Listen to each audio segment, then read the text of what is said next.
Shalom kekasih-kekasih Tuhan, selamat pagi. Di dalam Yesaya 43 ayat 18 sampai ayat yang ke-19, firman Tuhan berkata, "Janganlah ingat-ingat hal-hal yang dahulu, dan janganlah perhatikan hal-hal yang dari zaman purbakala. Lihat, aku hendak membuat sesuatu yang baru, yang sekarang sudah tumbuh. Belumkah kamu mengetahuinya?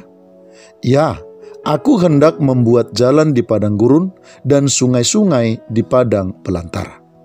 Kekasih-kekasih Tuhan, dengan membaca dan memperhatikan ayat ini, barangkali akan timbul pertanyaan di dalam hati kita. Apakah berarti bahwa masa lalu tidak perlu diingat? Apakah hal itu berarti bahwa masa lalu harus sudah dilupakan? Bukankah seharusnya masa lalu perlu diingat bahkan dikenang? Karena bisa menjadi pembelajaran di masa kini untuk masa yang akan datang. Kekasih-kekasih Tuhan, ayat bacaan kita pada kesempatan ini tentu saja tidak hendak mengajarkan bahwa masa lalu itu tidak penting. Bukan juga ingin menegaskan bahwa masa lalu tidak perlu diingat, apalagi tidak perlu dijadikan sebagai pembelajaran.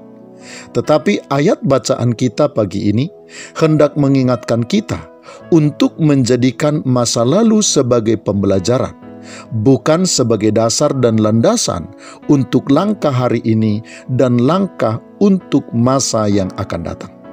Sebab kekasih-kekasih Tuhan, ketika kita hendak melangkah hari ini untuk membangun hari ini dan masa yang akan datang, maka yang harus kita jadikan landasan dan patokan bukanlah masa lalu kita, sekalipun masa lalu kita tersebut barangkali penuh dengan keberhasilan dan kegemilangan.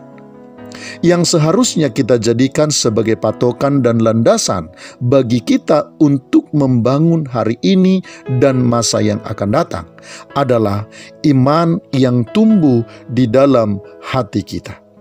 Karena itu kekasih-kekasih Tuhan, memastikan bahwa iman kita hari ini sedang tumbuh dan sedang berkembang jauh lebih penting dibandingkan keberhasilan dan kegemilangan yang sudah pernah kita raih di masa lampau.